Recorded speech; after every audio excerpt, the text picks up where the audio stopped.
Здравейте, уважаеми зрители! Аз съм Станчо Пенчев, а вие сте с предаването Добър ден, Шумен.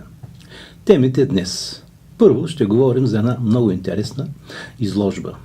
Тя е на художничка, родена в Шумен и се казва Бронка Гюрова. Наш гост е художникът Деян Евтимов. Той ще ни разкаже за тази ретроспективна изложба. Във втората част на предаването ще говорим за архитектура. Какво представлява архитектурата? Започваме една нова рубрика за архитектурата на Шумен. Наш гост е архитект Валери Колев. Гледайте ни!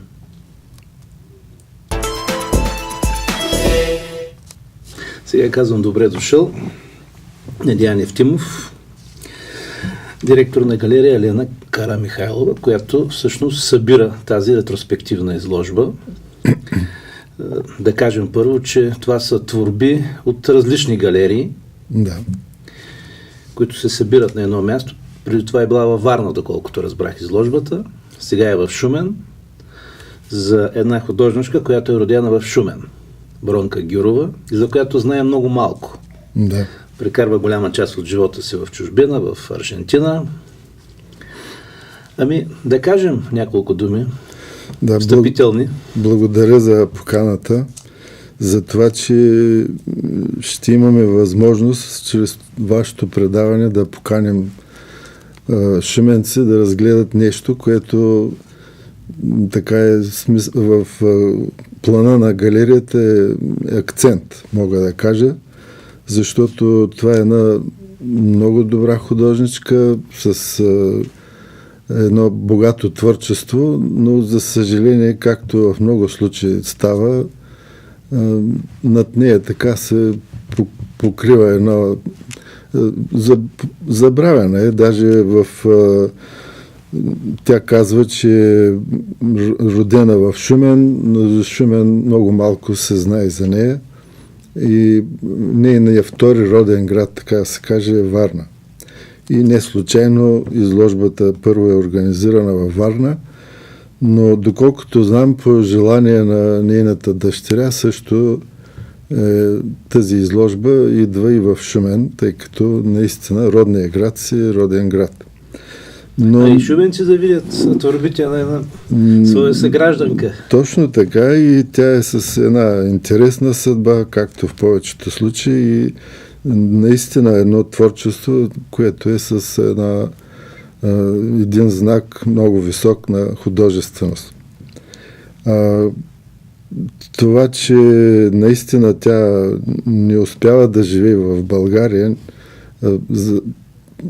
тя учи тук, всъщност тя е родена 1910 година. Да, точно така, родена 1910, после завършва гимназиалното си образование във Варна и завършва след това, непосредствено е приета в художествената академия и завършва през 1932 година. След това завършва един курс в Белгия, такъв специализиран висш курс за илюстрация, едногодишен, и се завръща в България и прави една самостоятелна изложба през 1942 година. Това време, което тя живее, може да се каже, че е един бум в творчеството на българските художници, време, в което се поставят различни тенденции, търсят се нови изразни средства и затова е и сложно, защото и пък и държавата поставя на художниците определени изисквания и става... Да, след 1944 година, но 30-те години това е един голям възход на българското изкуство, което в общи линии е повлияно и от този новаторски дух, който е в Западна Европа, във Франция, най-вече в Австрия, Германия след това, и той постепенно навлиза и в българското изкуство от тези влияния, тенденции. И също така тя е имала възможност през тази година, която е била в Европа, в Белгия, да се запознае с творчество на много известни европейски художници и така да обогати своята палитра, така да се каже. След това, разбира се, 1947 година тя се омъжва за известния български художник Илиезер Алшех и тогава започва, след 2 години се ражда дъщеря Диана Алшех и непосредствено след това техният живот е поставен така в една невъзможност за изява. Имало е доста разправи така с художници с по-модерно мислене. Точно, те са били художници, които са възприели един по-модерен израз в своето художествено творчество и това ги е така направило невъзможни да се изявяват в публичното пространство, не са имали работа, просто са били отстранени от художествения живот и по тая причина те заминават за Аржентина през 1951 година и там мъжа на Бронка Гюрова е имал роднини и там живеят до края на своя живот. Възможно е той да е бил и в Париж по-късно, но подробности в тяхния съвместен живот не знам. Става въпрос, че тя се връща след 1979 година, 1979 година прави една голяма изложба, част от които картини са представени в тази изложба. Те остават тук тези картини? Не, те са върнати в Аржентина. Една част са закупени от някои галерии в страната. Тя е с ретроспективен характер и сега имаме възможност да... Да видим някои от платната на Бронка Гюрова. Фактически те сега се събират в тая подборка, се прави за първи път. Картините, които участват в... Ето това е, не е на фотография. Да. Тя има дълъг така. Тук има един колаж, който представя нейния живот тук в България с нейните изяви, с колективи. Това са колажи от снимки от академията, когато е била студент. В общи линии участват в тази изложба 55 творби с маслена живопис. Има няколко акварела, пастели и има един портрет на Илиезер Алшех и един портрет на Илиезер Алшех на Бронка Гюрова. В всички случаи това е една много интересна изложба. Това е един шарж, такъв пластика от нейн роднина. И племенник, доколкото разбрах. Който носи нейната фамилия.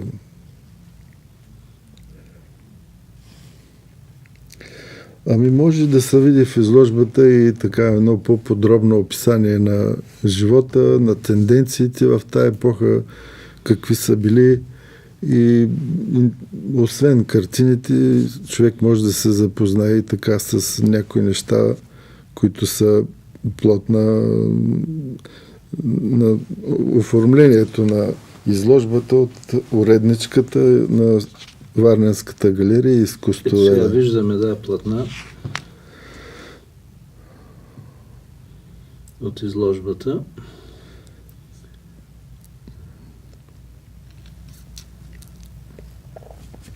Може да кажете няколко думи за стила и така за творческите и търсения.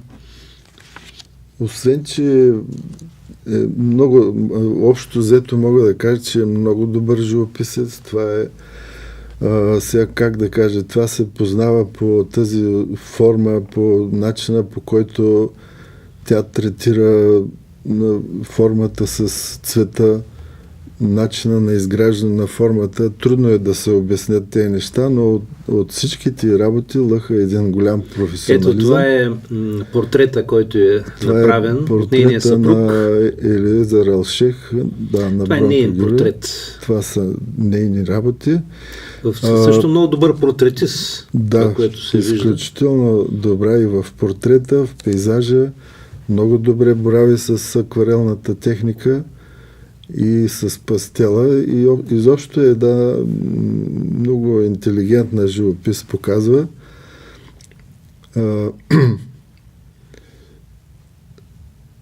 Това, което е характерно за тези картини, е, че и за тези художници, които творят по това време, че те не наподобяват природата, не наподобяват натурата.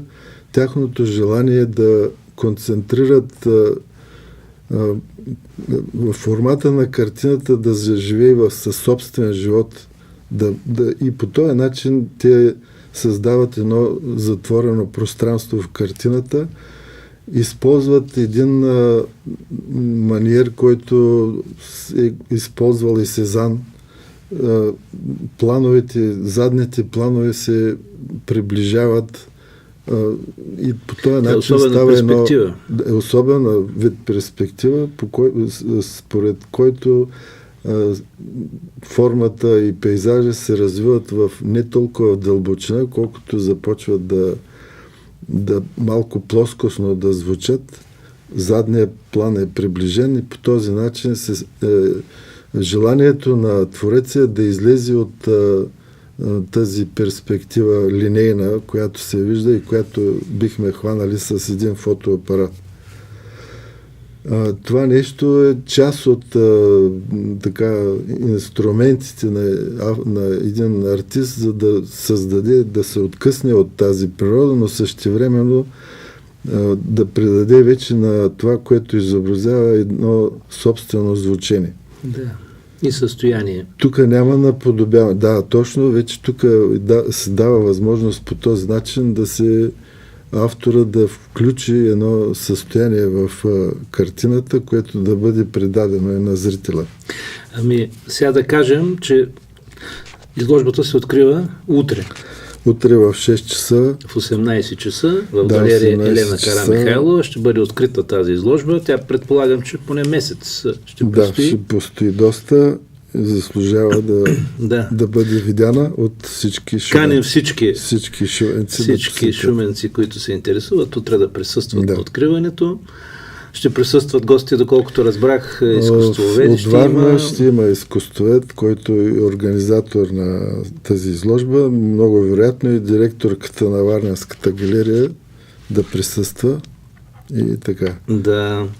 Мога да кажа, че интересът е не само от варненци. Преди един ден ми се обади Ружа Маринска, това е един изтъкнат български изкуствовед, която прояви интерес към изложбата. Аз си изпратих няколко фотоса от изложбата и тя ще дойде специално да я види, така че щом от София може някой да се запъти да види. Мисля, че шуменци трябва да използват факта, че тя е тук. Да видят тази изложба. Благодаря ви за участието. И аз благодаря. А ние преди да преминем към другата тема, ще отправим едно поздравление. Днес е Деня на металурга. Поздравяваме всички хора, които работят в тази професия. Ръководството на Алкомет поздравява своите служители и колеги с професионалния празник на металурга 5 ноември. Пожелава им здраве, благоденствие, лични и професионални успехи.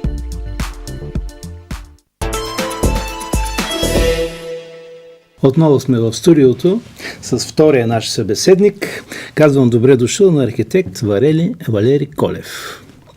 С него ще говорим за архитектура.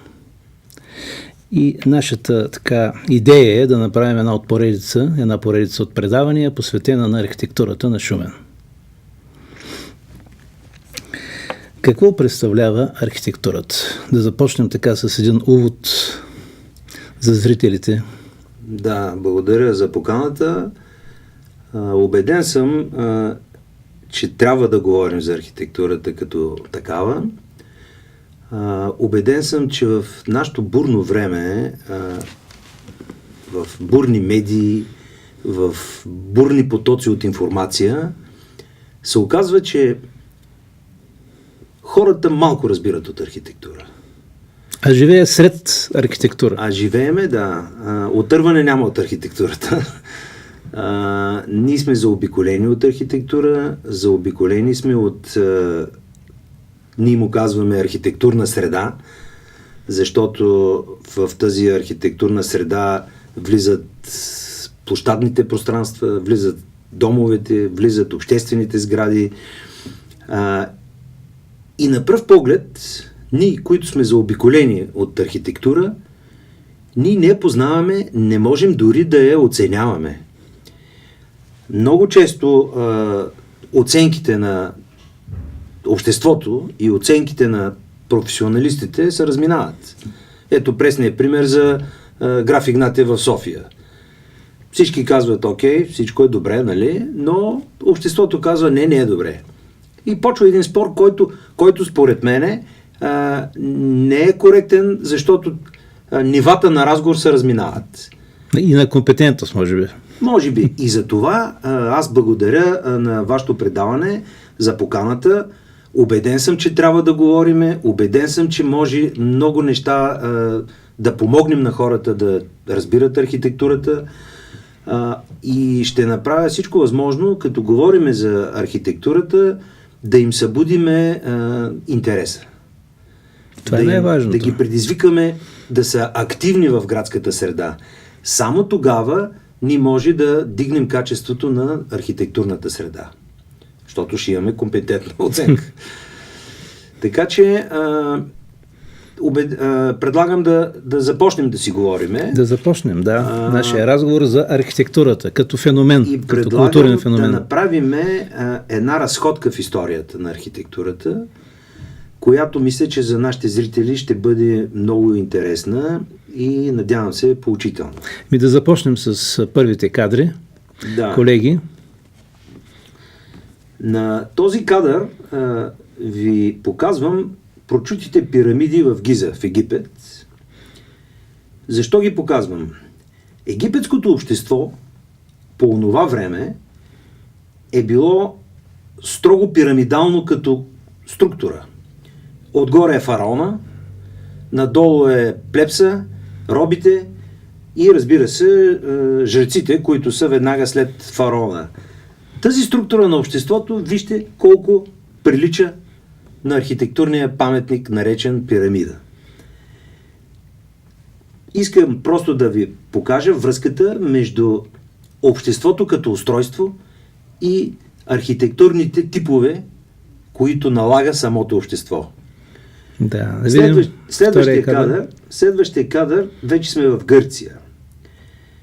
Гърция по това време, говориме за 5 век преди Христа, е една уникална страна. Една уникална, то не е и страна. То не е територия. Страна. То е една територия с градове държави. С самостоятелни автономни градове държави, но забележете, по онова време се появява демокрацията.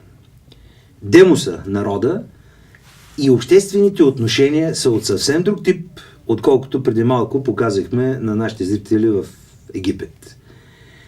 Тук се появява нещо за пръв път в световната история, не само като архитектура, а и в световната културология. Появата на демокрацията води до уникално отражение в архитектурната типология на сградите. В случая нашите зрители гледат Атинския Партенон. На Атинския Акропол, на хълма над Атина, това е прочутия Партенон, който по принцип е храм на Атина Партенос, на богинята Атина. Кое обаче е интересното тук и защо толкова цял свят се възхищава на този паметник? Интересното е, че ако зрителите си спомнят пирамидите преди малко, в тях е абсурд човек да влезе. А забележете, тук вие можете да влезете спокойно между колонадата от всички страни. От всички страни. Ето е демокрацията. само че отражение в архитектурата. И тук, и не само тук, във всички земи на тогавашна Гърция, тогавашната, градовете държави, това нещо се появява за пръв път. За пръв път се появяват дебати в обществото, между хората. Такова нещо не може да се случи в Египет пожизнено. За пръв път се появява театъра, драмата. За пръв път се появяват обществени пространства, като агората. Това е обществен площад пак с колонади. И по тези сенки в колонадите се водят уникални дебати за философия, за математика, за театър. Неща, които дори ние може да се замислим сега, къде си ги говорим тия работи в момента. Имаме ли такива пространства и такива сгради? Атина дава пример на света за такава демократична архитектура. Като добавиме и старанието и жаждата за съвършенство, което е много интересно. Жаждата и стремежа към съвършенство тръгва от личността на самите гърци, като развитие, ако щете, като тяло, като интелект и достигнете до великолепните скулптурни работи на Фидий и на много други големи скулптори, които реално демонстрират на всички нива на обществения живот този стремеж към съвършенство. Разбира се, архитектурата е най-висшата форма на това желание към съвършенство. И Атинския Партенон е най-големият пример за такъв тип сграда в този дух. Запазен всъщност. Гърците измислят много уникални неща. Те въвеждат не само отделни такива нови типове сгради, те измислят и стадиона. Те правят от спорта за пръв път обществена дейност. Много години, векове след това, англичаните ще се върнат към спорта и ще го въведат вече като наистина пряка дейност в обществения живот. Гърците обаче измислят и стадиона. Гърците измислят и маратонските надбягвания, и боксовите срещи. Гърция не случайно в интелектуално и в материално архитектурно отношение не задмината векове наред след това. Макар че всъщност Гърция е така на върха на една много стара култура. И микенската цивилизация, и тракийската и така нататък. Тоест, това е една еманация на дълго трупане познание и умения и култура. Точно, така е, да.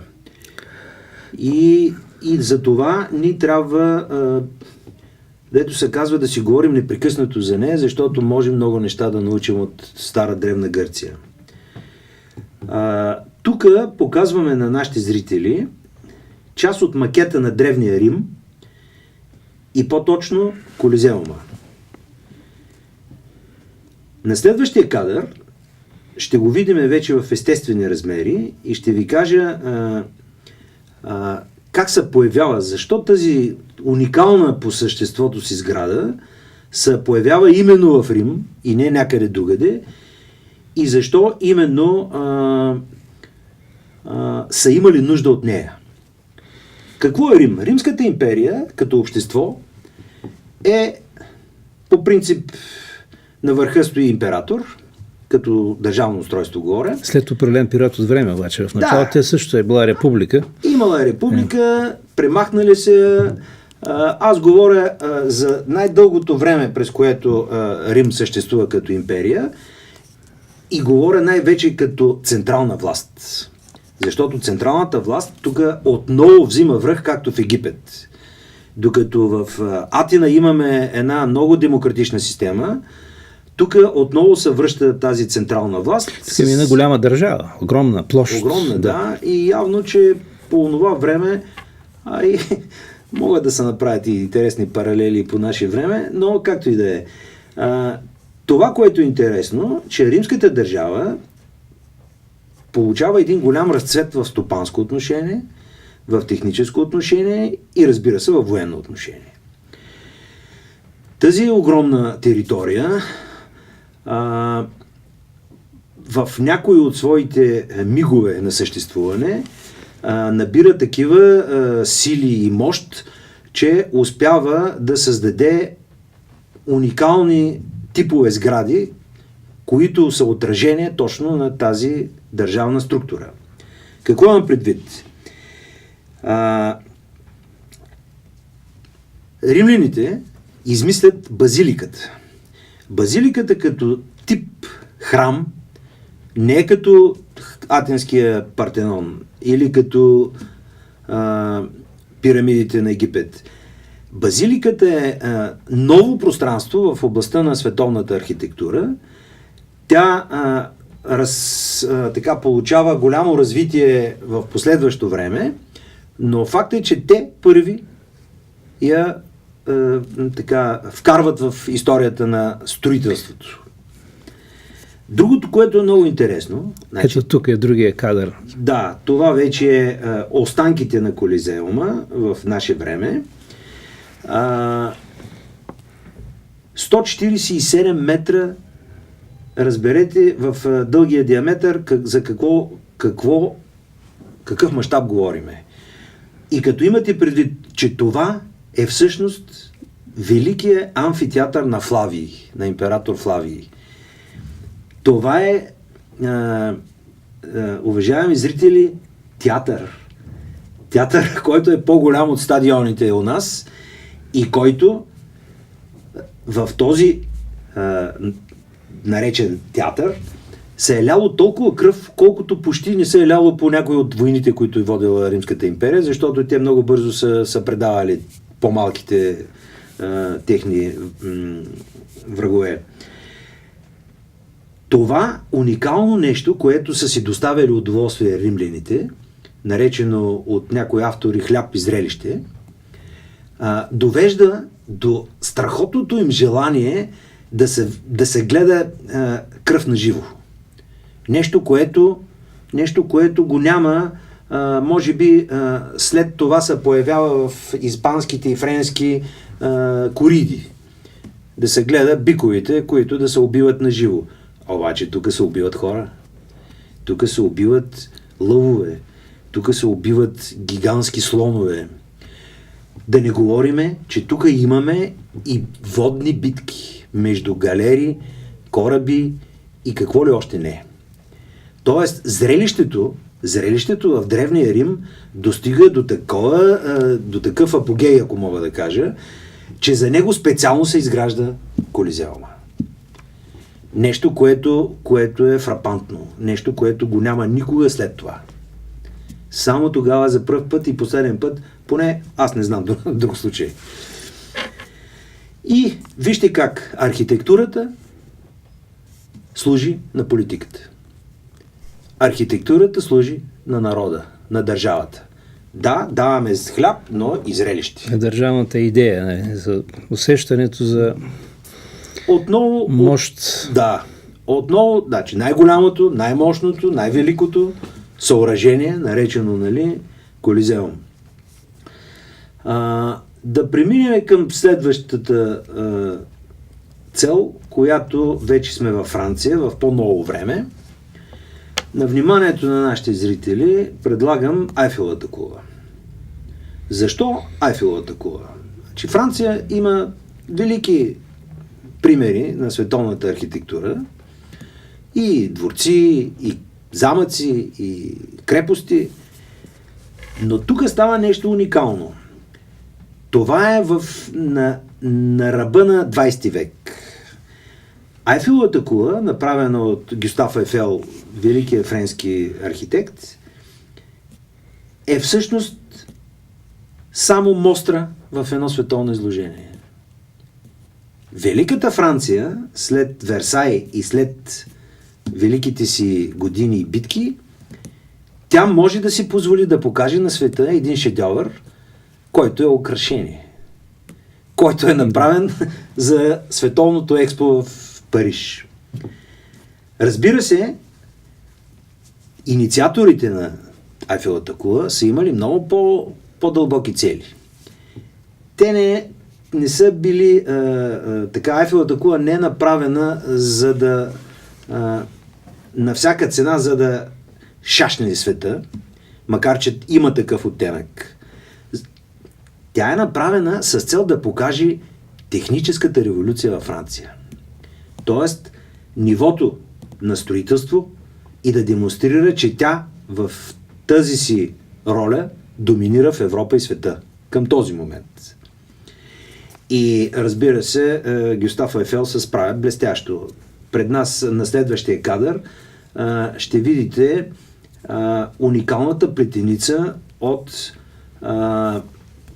отливки, чугунени отливки, стоманени отливки, които са правени, всичко е ръчна изработка.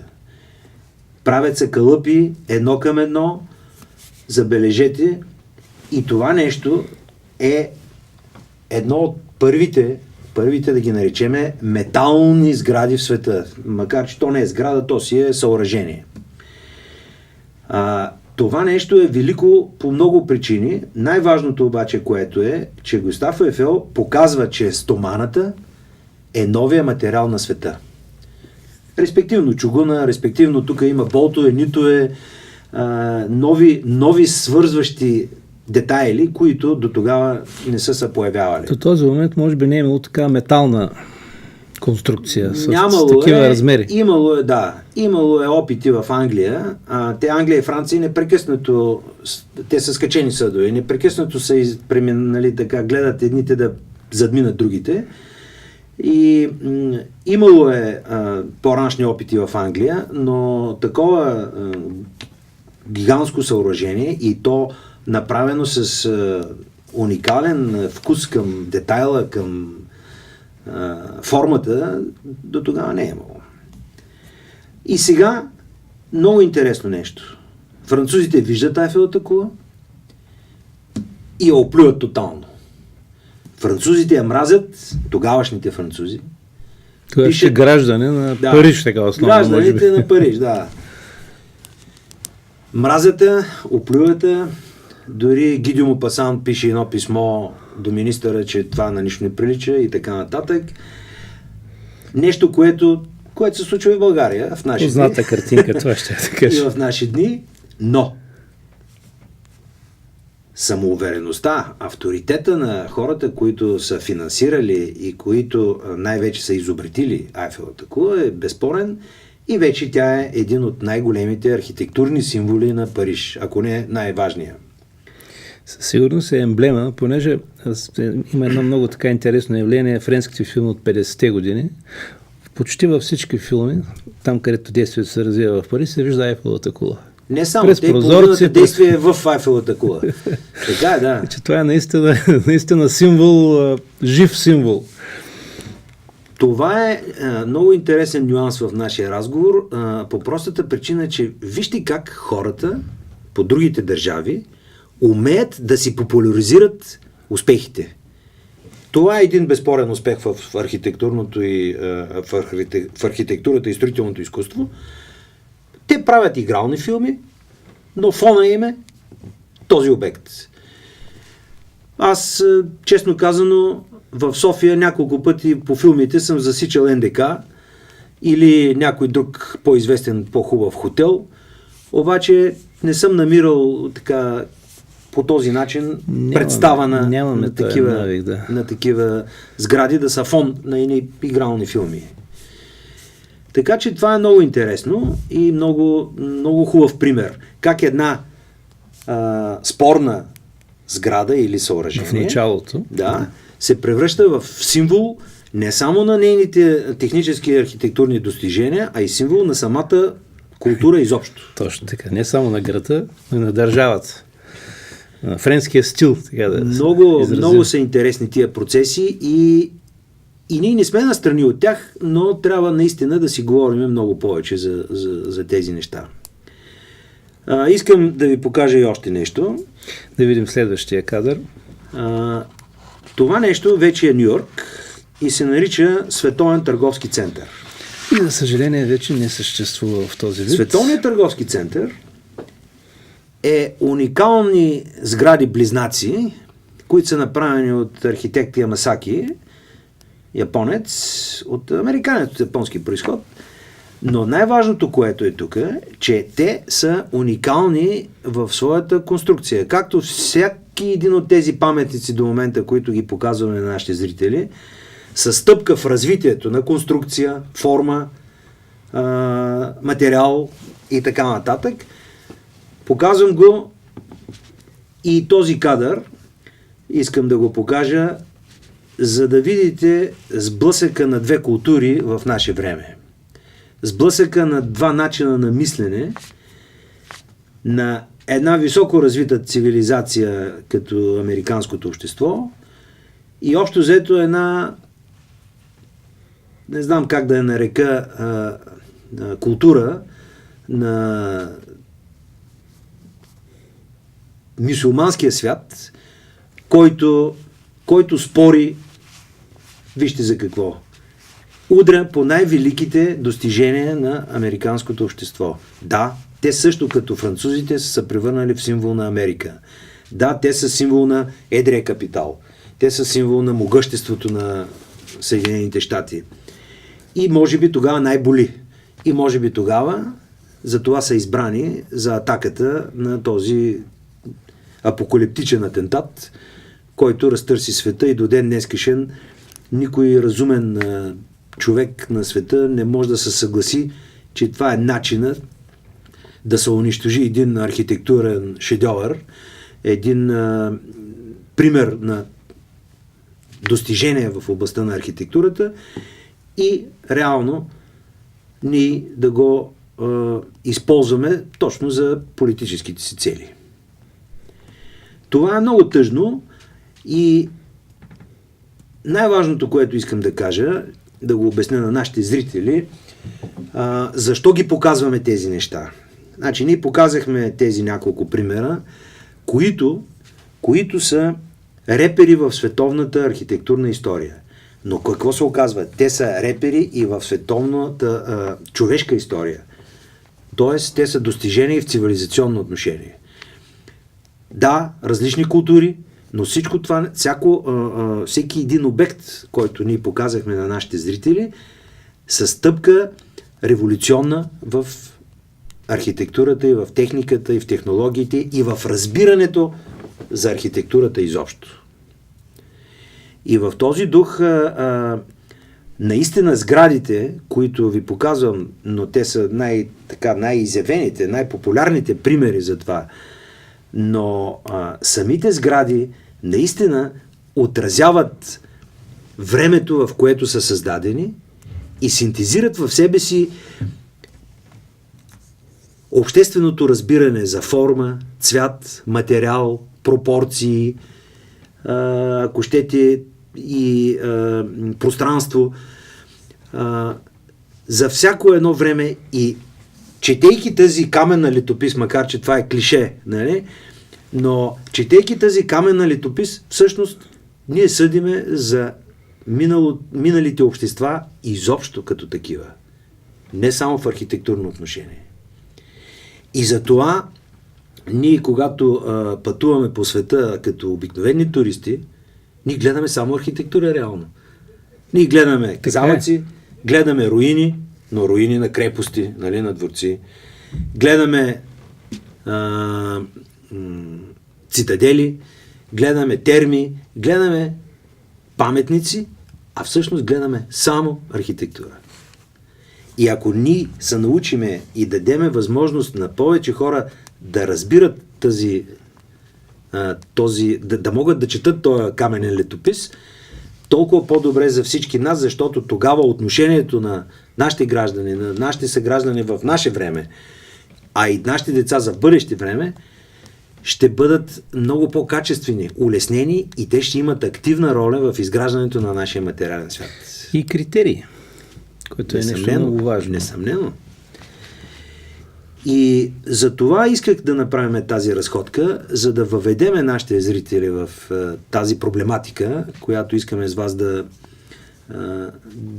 омачкаме, да анализираме и да можем да я направим достояние на повече хора, на повече наши зрители и дай Боже и обратна връзка да получиме от хората.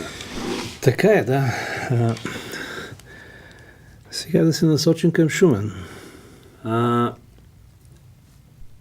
На фона на всичко това, което си говориме, разбира се, един град като нашия не стои на страна от тези процеси. Да, тези процеси при нас може би не са толкова явни, може би не са толкова силно синтезирани в нашите сгради, но и в Шумен има уникални сгради. И в Шумен имаме великолепни неща, които наистина искам да покажем на нашите зрители. И позволете ми сега да направя една малка разходка пък в Шумен, за да можем да покажем на нашите зрители. Да влезем в атмосферата. Да можем да покажем какви намерения имаме и искаме наистина пък да запознаеме нашите шуменци със собствения им град. Да видят красотата на нашата архитектура. Ами започваме. Да се разходиме из Шумен сега и нашите зрители в момента виждат старото кметство. Една великолепна сграда, направена от архитект Тома Върхота. Аз сега няма да давам много детайли за тези неща, отделно за да можем отделно, само с няколко думи. Но това е една уникална сграда, която забележете на този ъгъл как е застроена и как кулата с часовника е доминантна на цялото пространство наоколо. Великолепен пример за градска архитектура. Коя година? Не мога да кажа точно, но самия камък, бигур, който е използван, самите пропорции, някои такива цитати от класическата архитектура, всичко това говори за една много, много професионална работа в началото на века. Ще бъда по-конкретен, някои от тези цифри не ги помня, но като почнем в подробности, ще дам повече информация за нашите съграждани. Друга уникална сграда, която и до ден днескашен стои много тържествено в площадното пространство, това е сегашната съдебна палата, но тя на времето е почната като община. И е много интересна историята с кмета Кърджиев стария и с министъра тогава, но нека да затаим дъх и да оставим отворена скобата. Има много любопитни подробности около тази сграда, която ще научим. Да, има много интересни подробности и аз наистина приветствам един такъв подход да направиме с вас. Да, ще говорим за архитектура, но ми се ще да дадем повече информация за историята на самата сграда. Задължително. Не, но повода за нейното възникване, инициаторите, които движещите лица, да. Точно, да. Откъде са намерени парите, ако щете, скандалите, свързани с тия сгради. Това според мен ще бъде много интересно и важно, защото честно да ви кажа, и сега не се прави общо взето нещо по-различно. И сега се спори, и сега се тестват, и сега се правят макети, и сега се изследват неща, и сега се спори кое е хубаво, кое е лошо. Тоест, появата на един архитектурен обект винаги е свързана с такива дебати. Няма начин. Един великолепен пример за сграда, която е започната от Самук архитект. Няма да ви кажа името, но военният клуб в Шумен е уникална сграда на уникално място. Забележете как е решен ъглово застрояване в стария Шумен и изява на централната ос с много любов към детайла и намесата, разбира се, на архитект Лазаров в последствие довежда до получаването на този великолепен образ. Военният клуб е другата уникална история на града. Той е строен в началото на 20 век. Да. Уникална история. Той, забележете, част от него е направена бална зала. Значи, военните са хора, които винаги са били на интелигентно ниво хора, офицерския състав. И те реално са оказали голямо влияние върху културата на града. И това нещо си проличава много добре в архитектурата на самия военен клуб. Следващия кадър, който искам да ви покажа, е сегашната община, бившия партиен дом. Една много интересна сграда, направена в годините на народната власт, с много голяма претенция към лукс, към качество, към материали, и в момента е нашата община, и честно да ви кажа, това е една от много добрите общини в България. Като архитектура. Като архитектура, да. Близостта с парка и подхода към паметника общо повече обогатяват и я изявяват като архитектура, като форма. Тя е направена много коректно, с ниска етажност, не е някакъв небостъргач, ляга много добре до парка и като история... Не е ли много близо до военния клуб? Да, това за мен е грешка. Това за мен е жива градоустройствена грешка. Имало е голямо пространство. Имало е, явно, че имало е на времето спор за премахване на военния клуб. Пази Боже, как се казва. Имало е такива тенденции, имало е такива разговори, но добре, че са оживели и двете сгради, защото не може да разваляме стари сгради. Дори аз съм човек, който оспорвам и събарянето на мавзолея. Защо? Защото да, ние го съборихме по политически причини. Съборихме по политически причини и Световния търговски център. Но това не е цивилизационно отношение към обществото. Ние отмъщаваме на сегашното общество, събаряйки някакъв паметник. Но той в интерес на истината е построен по същия начин. Да, До царския дворец. Да. И затова са интересни тия неща, и колкото повече говорим за тях, толкова по-добре. В момента гледаме една сграда, която аз много обичам в Шумен. Това е стария Гранд Хотел България.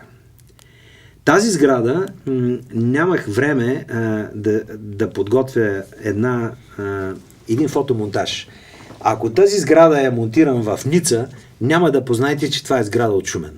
Истина е изключително красива. Изключително красива, изключително решение на мансардното ниво, изключително хубави мотиви по фасадната равнина, великолепна сграда. Аз така и до ден днескашен не мога да разбера защо ние като общество и като архитектурна колегия не подсказахме, аз не знам даже собствеността чия е към момента, но това е нещо, което е уникално за града. Драматичният театър Васил Друмев, всички го знаят, нашите съграждани. Това е една нова сграда върху стари основи, макар че според мен старото в тази сграда вече остана много малко. Направена е по времето на пак народната власт, честването на 1300 години България. Създаде се една театрална зала, която аз самия оспорвам като качество, но така или иначе за мен тази сграда е по-ценна като външна архитектура, отколкото като функция театър. Ще говорим за нея допълнително. В нея има великолепни намеси обаче на така наречения архитектурен синтез, т.е. синтеза между архитектура и монументални изкуства. Стенописи, килими и така нататък. Това вече е шедьовъра на града. Това е нашата гордост. Това е читалище Добри Войников. Много уникална сграда. Наистина тя вече е паметник на ЮНЕСКО, доколкото се сещам. Ще говорим много за нея. Също много интересна история има. Да? Много интересна история и нашите зрители ще останат с удоволствие пред екраните. Има много хубави детайли. На следващия кадър съм заснел, забележете само водоотвеждането, улука, водосточната тръба, как заобикаля нишата на фасадата. Това е просто шедьовър. Много великолепно решение и наистина красота от първа степен. Сградата на историческия музей и библиотеката е също една от много хубавите сгради на града, направена в един по-друг стил, с видима тухла, което не е характерно толкова много за българската история, освен някои елементи в старите крепости и храмове, но така или иначе тя е великолепен пример за новата история на Шумен. Това е Тумбул джамия, това е световно известен паметник.